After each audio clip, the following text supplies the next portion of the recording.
Hello everyone, कैसे हो आप लोग। उम्मीद करती हूँ बहुत ही अच्छे होंगे। मैं रीना आपके अपने यूट्यूब चैनल सेंट्रल एकेडमी में स्वागत करती हूँ। जैसे कि आप जानते हैं कि नेक्स्ट सीटेट दिसंबर 2023 में दोबारा से होने वाला है, तो उसकी मैं आप लोगों की तैयारी करा रही हूँ। तो आज मैं आप लोगों के लिए सीटेट हिंदी से लैंग्वेज फर्स्ट चाहे जो आप रखिए लैंग्वेज में, मतलब हिंदी का मैं लेकर आई हूँ।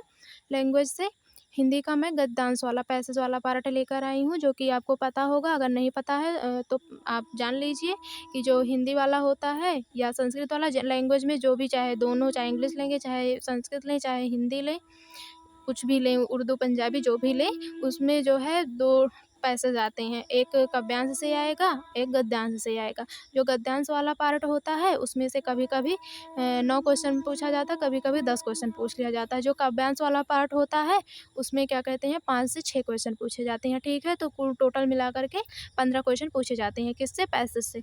और 15 नंबर के कंटेंट से आते हैं। ठीक है, तो कुल मिला के 30 नंबर के हो जाते हैं लैंग्वेज में। ठीक है, तो जो लैंग्वेज वाला पार्ट होता है ये आसान सा होता है, बहुत कठिन नहीं होता है। लेकिन बहुत ज़्यादा आप आसान भी मत कहिए, नहीं तो कभी कभी प्रॉब्लम हो सकती है आप लोगों को। क्या कहते हैं, तो आप लोग ये ध्यान में रख करके सही से अगर तैयारी करेंगे तो तैयारी हो जाएगी अच्छी से। अगर आपका लैंग्वेज वाला पार्ट क्या कहते हैं अच्छे से तैयार हो गया, CDP वाला पार्ट तैयार हो गया, तो आपको पेपर से पास होने से कोई नहीं रोक सकता है। मैंने भी ऐसे ही पढ़ा था कि मैंने पहले लैंग्वेजेस तैयार किए थे। आई मीन CDP वाला पार्ट तो सरल ही होता है, CDP तैयार कर लिए थे, मेरा अच्छे से पास हो गया था पेपर। ठीक है, अब मैं ये बता दी अपना सारा कुछ। अब हम देख लेते हैं पैसेज किस तरीके से आता है। अगर आप लोगों को नहीं पता है तो मैंने बताया, इसे बातों को ध्यान रखिएगा। ठीक है, चलिए आगे देखते हैं। तो पहले हम पैसेज करने के लिए क्या करेंगे, हम पैसेज करने के लिए पहले हम क्वेश्चन देखेंगे। कभी कभी ऐसा होता है पूरा पैसेज पढ़ डालते हैं, और क्या कहते हैं अगर जो क्वेश्चन होता है, क्वेश्चन जो होता है, क्वेश्चन में से पैसेज के फर्स्ट वाली लाइन में ही आंसर हो जाता है। तो इसलिए हमें पहले क्या कहते हैं क्वेश्चन पढ़ने चाहिए, उसके बाद हमें आंसर के लिए पैसेज पढ़ना चाहिए। तो कभी कभी बीच में मिल जाता है आंसर, कभी कभी ऊपर के लाइन में ही मिल जाता है, कभी कभी हम नीचे से देखते हैं तो नीचे से ही मिल जाता है। तो नहीं तो अगर हम पूरा टोटल पढ़ेंगे तो हमारा समय का नष्ट हो जाता है। तो ठीक है, फिर हम आगे चलते हैं, देखते हैं। क्वेश्चन पहले देखेंगे, पहले क्वेश्चन देख लेते हैं। तो हम पहले क्या कहते हैं क्वेश्चन देखेंगे, उसके बाद हम पैसेज देखेंगे, नहीं तो हमारा समय खराब हो जाता है। ठीक है, देखते हैं। गिजू भाई ने बालक के शिक्षण से पूर्व किसके शिक्षण को आवश्यक माना है। इसमें ये पूछा गया है कि गिजू भाई जो थे वो बालक के शिक्षण से पूर्व किसके शिक्षण को ज़्यादा महत्व दिया था। तो विद्यालय के अधिकारियों का, बालक के माता पिता का, बालकों के सहपाठियों का, नीतिकारों का। तो चलिए पैसेज देखते हैं। पैसेज में क्या है, गिजू भाई की शिक्षा पद्धति के केंद्र में निर्विवाद रूप से बालक था और उनका संपूर्ण चिंतन व आयोजन उसी के इर्द गिर्द क्या कहते हैं बालक था, नहीं, इर्द गिर्द रहा था। पर वे महत्वपूर्ण तथ्य को नहीं भूले कि बालक के शिक्षण से पूर्व माता पिता का शिक्षण भी कम आवश्यक नहीं, नहीं है। तो यहाँ पे किसके शिक्षण की बात की जा रही है, तो यहाँ पे बात की जा रही है शिक्षण, बालक के शिक्षण से पूर्व माता पिता के शिक्षण भी कम आवश्यक नहीं है। तो यहाँ पे हो जाएगा किसका शिक्षण, माता पिता का शिक्षण। तो आंसर में क्या होगा, माता पिता का शिक्षण। ठीक है, चलिए आगे देखते हैं। तो यहाँ पे कौन सा आंसर सही हो जाएगा, बालकों के माता पिता का शिक्षण। तो मैंने जैसे आप लोगों को कहा कि क्या कहते हैं आप लैंग्वेज वाला पार्ट अगर तैयार कर लेते हैं अच्छे से, तो पैसेज 15 नंबर के आते हैं, उसी में से ढूंढ कर करना रहता है, ये भी आसान सा हो जाता है। कंटेंट वाला थोड़ा आता है, घुमा के पूछता है, क्योंकि अब ऑफलाइन वाला पेपर आसान नहीं आता है। जो ऑनलाइन वाला पेपर आता था थोड़ा मतलब घुमा के, कभी कभी बीच में कठिन वाला पूछ लिया जाता था, तो कभी आसान वाला पूछ लिया जाता था, तो थोड़ा पेपर आसान बन जाता था। लेकिन ऑफलाइन वाला जो क्वेश्चन पूछा जा रहा है, एक ही पेपर तो हुआ अभी तक, लेकिन उसमें थोड़ा लेंदी क्वेश्चन आते हैं, तो आपको थोड़ा ध्यान देना पड़ेगा अच्छे से। अगर आप अभी से पढ़ाई करेंगे सही से तो आपका सीटेट ज़रूर पास होगा। और मैं आप लोगों के लिए बहुत ज़्यादा मेहनत कर रही हूँ।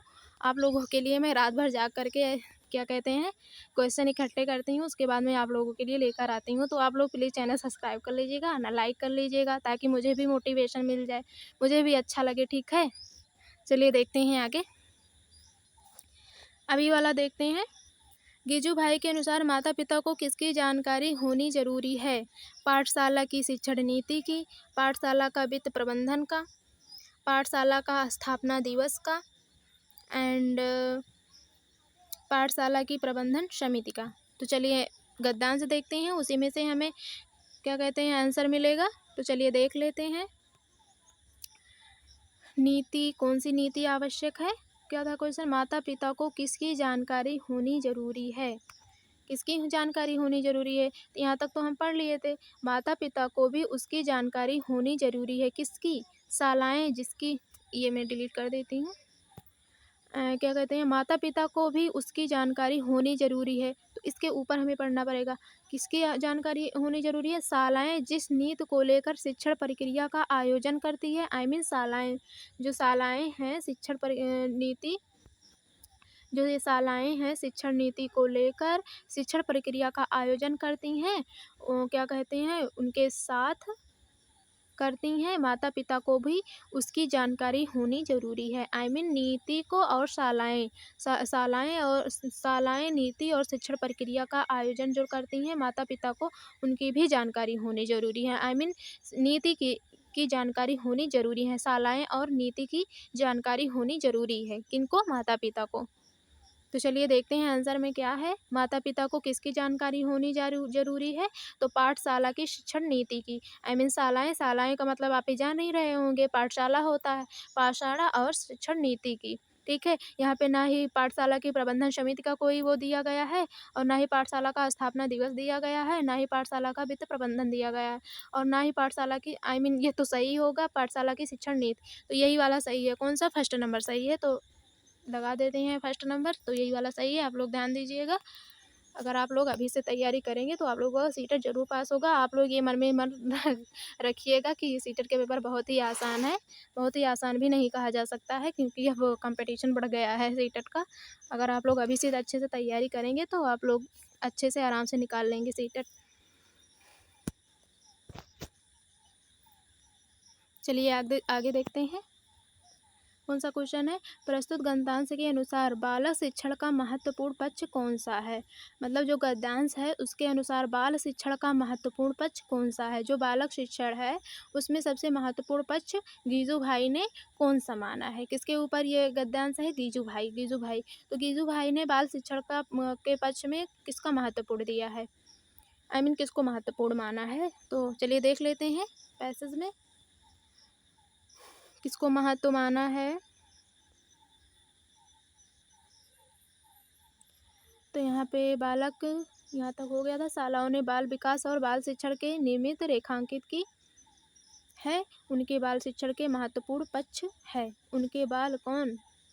बाल शिक्षण के निमित्त रेखांकित की है, और उनके बाल शिक्षण के महत्वपूर्ण पक्ष हैं। बालक की इच्छा, उसका आनंद, उसकी आज़ादी, उसका कर्तव्य और क्रियाशीलता, और इच्छाएं आज्ञाएं ना थोपने। यहाँ पे कीजू भाई क्या कह रहे हैं कि जो बालक हैं, बालक को आज़ादी दे, और जो वो करना चाह रहे हैं वो करें, उनकी जो इच्छा है वही करें, और वो अब जो उनकी रुचि हो करने में वो अपने रुचि के अनुसार ही कार्य करें। और बालकों को घर में भी, गीजू भाई ने कहा कि घर में भी बालकों की रुचियों को महत्व देना चाहिए, उस पर अपनी इच्छाएं नहीं थोपनी चाहिए। जो बच्चा करना चाह रहा है, जो उसकी रुचि है जो करने में, वही करने देना चाहिए। उस पर हमें अपनी इच्छाएं नहीं थोपनी चाहिए, ठीक है। तो यहाँ पे इसका मतलब क्या हुआ? क्रियाशीलता हो गया, आनंद हो गया, और अपने कर्तव्य और इच्छा, जो बच्चा करना चाह रहा है, क्रियाशीलताएं जो भी कर रहा है, तो वो कर रहा है जो उसे करने देना चाहिए। उस पर अपनी इच्छाएं नहीं थोपना चाहिए कि बच्चा ये नहीं ऐसे करो, ऐसो करो, जो भी। तो चलिए आगे देख लेते हैं आंसर में क्या दिया गया है। प्रस्तुत गद्यांश के अनुसार बाल शिक्षण का महत्वपूर्ण पक्ष कौन सा माना है? पाठ्य पुस्तकें तो माने ही नहीं है। बच्चों के खिलौने की तो बात ही नहीं की गई है। बच्चों को अनुशासन देना चाहिए, नहीं, इस पर तो पाबंदी ही लगा रहे थे गिज्जू भाई। ये तो लिखा ही है कि हमें क्या कहते हैं, जो बच्चे करना चाह रहे हैं उसे करने देना चाहिए, और हमें अपनी इच्छाएं नहीं थोपनी चाहिए कि हम बड़ों का जो मन कर रहा है बच्चों से कहें कि नहीं बच्चा ये करो, ठीक है। तो यहाँ पे अनुशासन पे तो पाबंदी ही लगा रहे थे वो, तो ये तो नहीं होगा। एंड पाठ्य पुस्तकें भी नहीं होगा, क्योंकि पाठ्य पुस्तकें तो दिया ही नहीं है। तो एक बार फिर देख लेते हैं, बच्चों के खिलौने होगा कि बच्चों की क्रियाशीलता होगा। एक बार फिर से देखते हैं। तो यहाँ पे खिलौनों की तो बात की ही नहीं गई है। बालक की इच्छा, उसका आनंद, उसकी आज़ादी, उसका कर्तव्य और क्रियाशीलता, इन चीज़ों चीज़ों की बात की गई है, लेकिन कहीं पे खिलौनों की बात नहीं की गई है। तो यहाँ पे क्रियाशीलता होगा, ठीक है, क्योंकि वहाँ पे क्वेश्चन आंसर में जो है क्रियाशीलता दिया हुआ है, तो यहाँ पे इसलिए क्रियाशीलता होगा, ठीक है, खिलौनों की बात भी नहीं की गई है। तो यहाँ पे कौन सा वाला हो जाएगा, यहाँ पे क्रियाशीलता वाला होगा, ठीक है, ये वाला कुछ सही है। चलिए आगे देखते हैं। बच्चों की शिक्षा के संदर्भ में गीजू भाई अभिभावक को क्या सुझाव देते हैं? बच्चों की शिक्षा के लिए जो गीजू भाई थे, वो अभिभावकों से क्या क्या कहते हैं, गीजू भाई जो थे वो अभिभावकों को क्या सुझाव देते थे कि बच्चों के साथ कैसे बिहेव करना चाहिए, बच्चों के साथ अपनी इच्छाएँ नहीं थोपनी चाहिए, और जो बच्चे स्वयं काम कर रहे हैं उन्हें करने देना चाहिए। शायद यही तो लिखा गया था गद्यांश में। चलिए एक बार देख लेते हैं।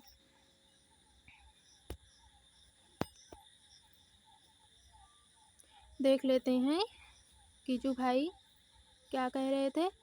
गीजू भाई घर में बालकों की रुचियों को महत्व देने और उस पर अपनी इच्छाएं आज्ञाएं न थोपने और उसे स्वयं काम करने देने, उसके विकास हेतु घर में विविध सर्जनात्मक प्रवृत्तियां उपलब्ध कराने आदि के सुझाव देते हुए अभिभावकों से विशेष अपेक्षाएं व्यक्त करते हैं कि बालक को स्वतंत्र चेता बनाने के लिए घर में खुलेपन का माहौल दें।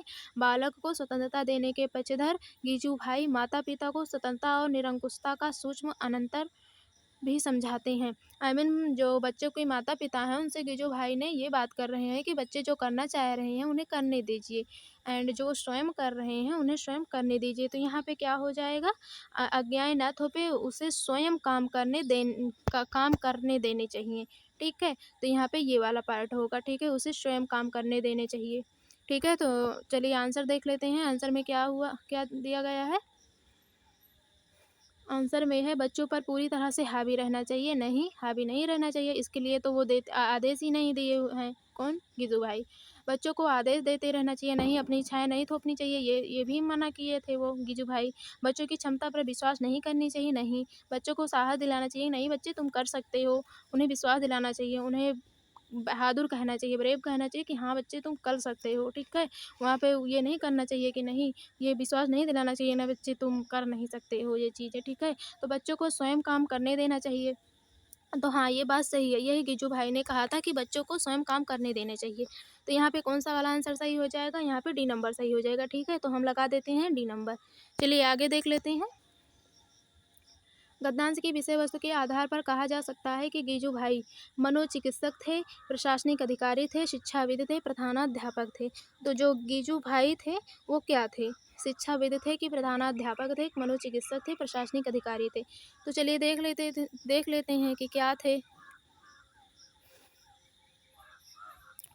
तो गीजू भाई की शिक्षा पद्धति केंद्र में निर्विवाद रूप से बालक था और उसका संपूर्ण चिंतन व आयोजन उसी के इर्द गिर्द रहा था, पर वे इस महत्वपूर्ण तथ्य को नहीं भूले कि बालक के शिक्षण से पूर्व माता पिता के शिक्षण भी कम आवश्यक नहीं है। ये सारी बातें बच्चों के ऊपर बताए हैं, बच्चों के ऊपर, बच्चों के भले के लिए सारी चीज़ें बताए हैं। तो ये क्या थे, शिक्षाविद थे, ठीक है, ये शिक्षाविद थे, ये शिक्षा दे रहे थे, ठीक है। तो यहाँ पे क्या होगा, शिक्षाविद होगा। आंसर में क्या हो जाएगा, शिक्षाविद थे। तो गीजू भाई क्या थे, शिक्षाविद थे, ठीक है। अब नीचे वाला देखते हैं, क्रियाशीलता में प्रत्यय क्या है। तो जो प्रत्यय होता है वो वाक्य के जो शब्द होता है उसके अंत में लगता है, लास्ट में लगता है। जो उपसर्ग होता है वो शब्द के पहले लगता है, ठीक है। अगर उपसर्ग जो होता है वो यहाँ पे आगे लग जाता है और यहाँ पे उपसर्ग हो जाएगा, जो प्रत्यय होगा यहाँ पे हो जाएगा। तो ये प्रत्यय हुआ, ठीक है। लास्ट में जो लगेगा वो प्रत्यय, आप लोग ये ध्यान रख लीजिएगा कि जो प्रत्यय होता है वो अंत में लगता है, जो उपसर्ग होता है वो सबसे पहले लगता है, ठीक है। तो आप लोग ये ध्यान रखिएगा। तो यहाँ पे क्रियाशीलता में कौन सा प्रत्यय होगा, तो यहाँ पे क्रियाशीलता में ता प्रत्यय होगा, ठीक है। तो ये आप लोग ध्यान रखिएगा। तो यहाँ पे ता प्रत्यय हो जाएगा। चलिए आगे देखते हैं। बाल शिक्षण का समास विग्रह क्या होगा। बाल शिक्षण का समास विग्रह क्या हो गया। तो मैं आप लोगों को एक बात और बता दूं, जो संस्कृत जो ग्रामर वाला पार्ट होता है, तो इसी पैसेज के अंदर जो है 3 से 4 नंबर में पूछा जाता है। पैसेज वो समास हो लेगा, कभी कभी संधि पूछ लेता है, तो कभी अलंकार पूछ लेता है, एंड तत्सम तद्भव पूछ लेता है, और जो अभी आप देखें प्रत्यय और उपसर्ग पूछ लेता है, ठीक है। तो जो बेसिक ग्रामर होता है ये पैसेज के अंतर्गत पूछता है, ठीक है। आप लोग ये ध्यान रखिएगा, अगर आप बेसिक ग्रामर तैयार कर लेते हैं तो आपका पैसेज आसानी से हो जाएगा, ठीक है। तो ज़्यादा वैसे कठिन नहीं आता है, लेकिन बेसिक ग्रामर पूछता है किसमें, पैसेज में, ठीक है। तो आप लोग ये ध्यान रखिएगा। जैसे यहाँ पे पूछा है बाल शिक्षण का समास विग्रह क्या होगा। बालक का शिक्षण, बालक और शिक्षण नहीं, बालक में शिक्षण होगा, बालक से शिक्षण। तो यहाँ पे बाल शिक्षण में बाल शिक्षण का समास विग्रह होगा बालक का शिक्षण, ठीक है। तो यहाँ पे कौन सा हो जाएगा समास विग्रह, बालक का शिक्षण हो जाएगा, नंबर 1 ए वाला होगा, ठीक है। ये वाला हो जाएगा बालक का शिक्षण, बाल शिक्षण का। किस शब्द में ता प्रत्यय लगाकर नया सार्थक शब्द बनेगा। तो किस में बन जाएगा, शिक्षणता। ये तो इसमें कोई अर्थ ही नहीं निकल रहा है, तो शिक्षणता नहीं होगा, ठीक है। और क्या कहते हैं,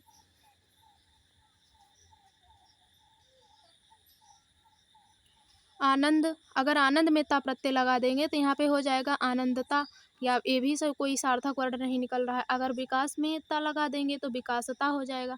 अब यहाँ पे ता लगा देंगे अगर हम, तो यहाँ शिक्षणता हो जाएगा। अगर यहाँ पे ता लगा देंगे हम, तो यहाँ पे भी आनंदता हो जाएगा, विकासता हो जाएगा। तो ये नहीं, इससे कोई वर्ड नहीं बन रहा है, ठीक है। लेकिन अगर हम स्वतंत्रता में ता वर्ड लगा देंगे तो ये पूरा बन जाएगा स्वतंत्रता। तो ये ठीक है, ठीक है। इसका अर्थ निकल रहा है, क्या हो जाएगा, स्वतंत्रता हो जाएगा। तो यहाँ पे कौन सा वाला सही हो जाएगा, यहाँ पे स्वतंत्रता वाला सही हो जाएगा, ठीक है। तो यहाँ पे चौथा नंबर सही हो जाएगा, ठीक है। चलिए आगे देखते हैं। अब आ गया काव्यांश। जैसे कि हम आपको पहले ही बता दिए थे कि जो लैंग्वेज वाला पार्ट होता है, क्या कहते हैं, उसमें 2 पैसेज पूछे जाते हैं। हिंदी में एक काव्यांश पूछ लिया जाता है, जैसे आप सामने देख रहे हैं, पोएम नुमा होता है, छोटा होता है, और इससे अर्थ निकाल कर क्वेश्चन के आंसर देने होते हैं। और जो पहले आता है वो थोड़ा लॉन्ग होता है, उसमें से क्वेश्चन ढूंढ कर करने होते हैं, ठीक है। तो ये पोएम वाला है, काव्यांश वाला है। तो इसमें भी से भी आते हैं 5 से 6 क्वेश्चन। चलिए देख लेते हैं। चलिए देख लेते हैं। दिए गए काव्यांश को पढ़कर पूछे गए प्रश्न का उत्तर दीजिए, ठीक है।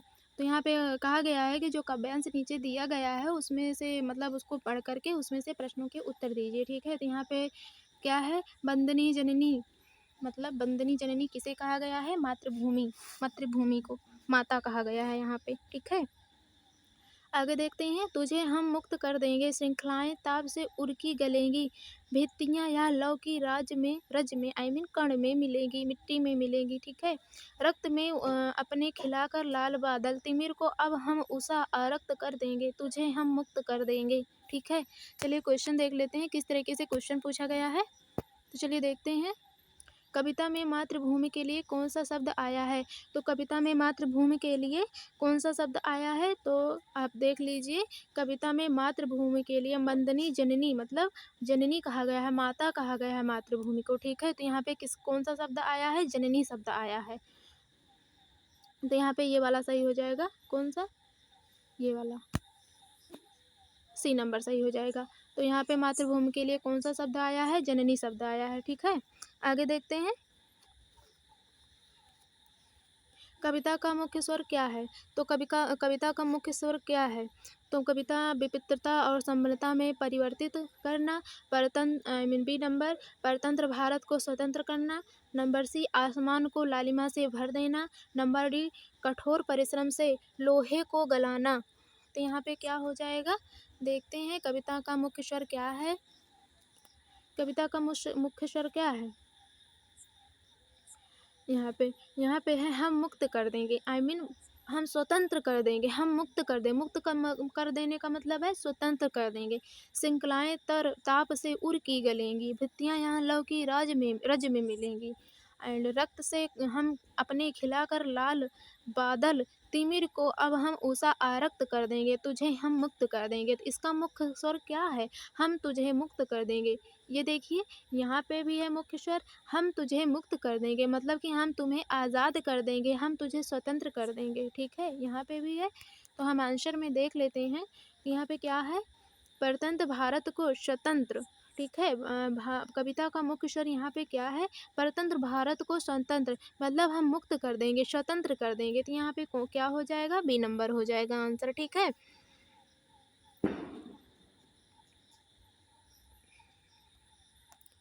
तो यहाँ पे बी नंबर हो जाएगा। ठीक है, चलिए आगे देखते हैं। श्रृंखलाएं ताप से उर की गलेंगी, पंक्ति में ताप से अभिप्राय है। यहाँ पे ताप का मतलब क्या कहा गया है? श्रृंखलाएं ताप से उर की गलेंगी, पंक्ति में ताप से अभिप्राय क्या है? तो मतलब कि ताप से यहाँ पे क्या है अभिप्राय? देशभक्ति का प्रबल भाव, हृदय का घोर तप करना, बंधन की बेड़ियों को समझना, लोहे को बहुत गर्म करना। नहीं, यहाँ पे लोहे को गर्म करने की बात ही नहीं की गई है। बंधन की बेड़ियों को समझना ये भी नहीं है। हृदय का घोर तप करना नहीं। तो यहाँ पे हम अपने भारत को स्वतंत्र कर देंगे, यहाँ ये इस चीज़ की बात की गई है। तो इसका मतलब हुआ कि देशभक्ति का प्रबल भाव यहाँ पे प्रकट किया जा रहा है। ठीक है, तो यहाँ पे किसका भाव प्रकट किया जा रहा है? देशभक्ति के प्रति भाव। तो यहाँ पे होगा श्रृंखलाएं ताप से उर की, तब ताप से उर की गलेंगी, मतलब यहाँ पे देशभक्ति के भाव को दिखाया जा रहा है। तो यहाँ पे क्या हो जाएगा? देशभक्ति का प्रबल भाव हो जाएगा। तो यहाँ पे फर्स्ट नंबर सही हो जाएगा। आगे देखते हैं, उषा का समानार्थी शब्द क्या है? उषा का समानार्थी शब्द क्या होगा? संध्या होगा कि शाम होगा कि भोर होगा कि मंजरी होगा, क्या होगा? तो उषा का मतलब सुबह होना, एकदम मतलब सवेरा होना, मतलब शाम, और संध्या मंजरी इनका मतलब होता है शाम होना, और जो भोर होना होता है इसका मतलब होगा सुबह होना, और उषा का मतलब भी होगा सुबह होना, किरणों का आना। तो यहाँ पे क्या हो जाएगा? बी नंबर हो जाएगा। चलिए आगे देखते हैं। कविता में तिमिर डैश का प्रतीक है। जो कविता में तिमिर दिया गया है वो किसका प्रतीक है? तिमिर किसका प्रतीक है? तो यहाँ पे किसका प्रतीक है? वहाँ पे दिया गया था तिमिर परतंत्रता का प्रतीक है। ठीक है, कविता में तिमिर जो है वो अंधकार का प्रतीक है, नहीं संध्या का भी प्रतीक नहीं है, रात का भी प्रतीक नहीं है, यहाँ पे स्वतंत्रता परतंत्रता का प्रतीक है। ठीक है, आप देख सकते हैं, आपको मैं दिखा देती हूँ पैसेज में, ये रहा। श्रृंखलाएं तब से उर की गलेंगी, भित्तियां या लौ की रज़में मिलेंगी, रक्त से अपने मिलाकर लाल तिमिर को अब हम उषा आरक्त कर देंगे। तिमिर का मतलब उषा आरक्त कर देंगे, मतलब सुबह। ठीक है, इसमें हम आरक्त कर देंगे। आगे देखेंगे तो यहाँ पे क्या कहा गया? कहाँ गया? परतंत्रता। तिमिर का हुआ यहाँ पे परतंत्रता होगा। ठीक है, आप लोग ध्यान रखिएगा, इसी टाइप के क्वेश्चन पूछे जाते हैं। लाल बादल खिलना का भाव क्या होगा? स्वयं का बलिदान देना, बादलों में लाल रंग भरना, मृत्यु को प्राप्त हो जाना, शत्रुओं को रक्त रंजित करना। तो यहाँ पे क्या हो जाएगा? लाल बादल खिलाना, मतलब कि अपनी भारत की स्वतंत्रता के लिए अपना बलिदान दे देना। जैसे हमारे देश बलिदान, मतलब हमारे देश के लिए बहुत से सैनिकों ने बलिदान दे दिया अपना, तो उसी तरीके से यहाँ पे कहा गया है लाल बादल खिलाना, मतलब कि स्वयं का बलिदान दे देना। तो यहाँ पे क्या होगा आंसर में? यहाँ पे हो जाएगा ए नंबर, स्वयं का बलिदान देना। ठीक है, आगे देखते हैं। बस आज इतना ही हुआ।